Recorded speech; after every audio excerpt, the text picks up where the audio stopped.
Hey, Sarah here. I want to talk today about teenagers. The reason being, because I actually could have done with listening to this a year and a half ago.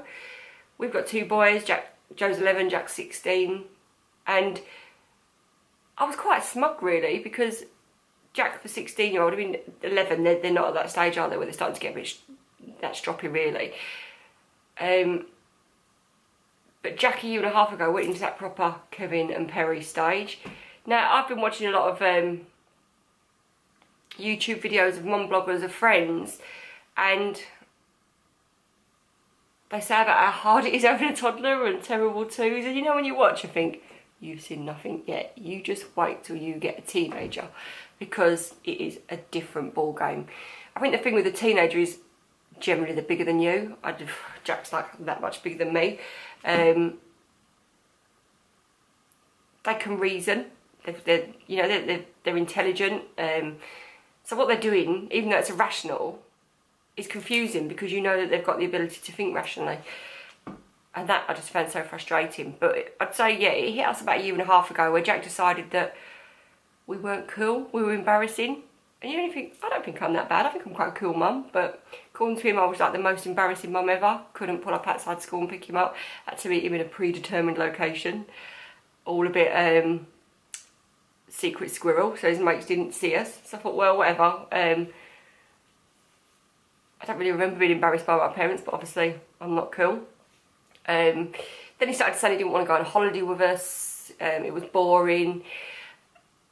That started quite a few battles, because I think, you know, my kids get really good opportunities to travel and do stuff, and I just felt it was really ungrateful. But in his mind, he was grown up and able to make his own decision. And then the last thing was, he just stopped talking to us. It literally went from being really chatty and friendly, and I was quite smug really. I thought, you know, people go on about teens being hard work. I thought, well, this is easy compared to, he was a terrible, awful toddler. He threw tantrums that could go on for hours, and I mean, the naughty step was where he sat most of his day. That was his chair. He knew how to throw a tantrum.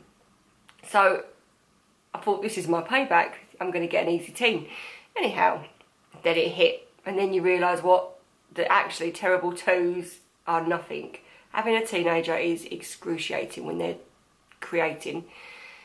I used to dread picking him up from school, because he wouldn't even talk to me in the car. He'd get in and literally, it's that teenage grunt that you see on things like Kevin and Perry and think, that's not real. It's real. It is real. And they just grunt and groan, and if you ask them a question, they see it as a personal attack, because what business have you got asking them a question? You just feed and clothe them. So, and I used to dread it, and it got to the stage, I tried answering him a question and he wouldn't answer, so I used to turn the music up in the car so I couldn't even hear him. Think, no, I'm not trying, and I felt heartbroken, absolutely heartbroken, that somebody that I just adored so much could be so moody and dismissive of me.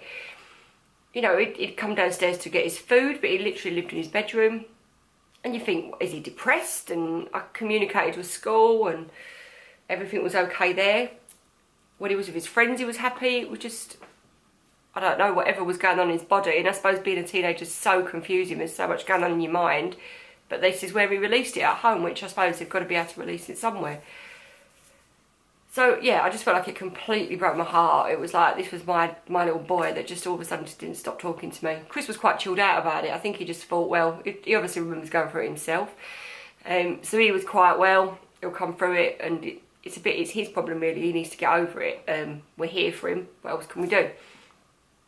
So the boundaries were still there. We were still strict with him. Still, you know, wanted to know where he was and what he was doing. Maybe that was part of the problem.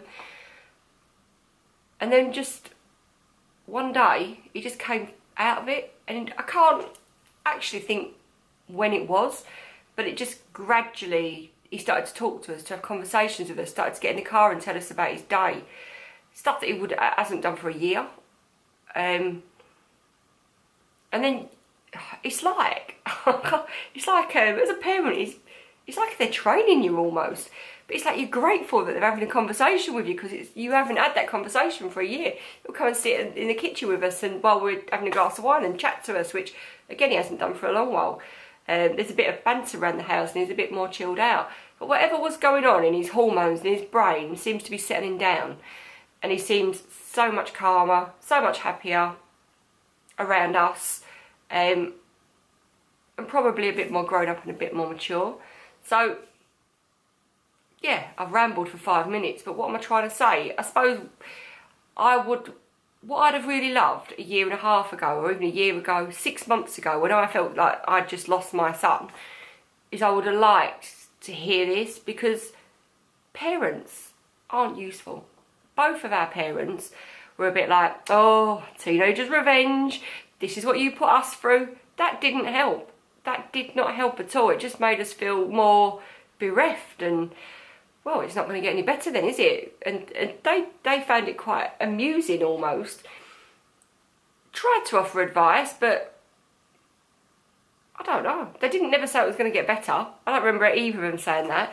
So what I'm here to tell you is, if you are going through that and scouring the internet because you don't know how to cope with your unruly teen, I'd say keep the boundaries. The boundaries have got to stay, haven't they? I think if we'd have backed down on a lot of issues, we probably wouldn't have got to this stage, because he would have lost his respect for us.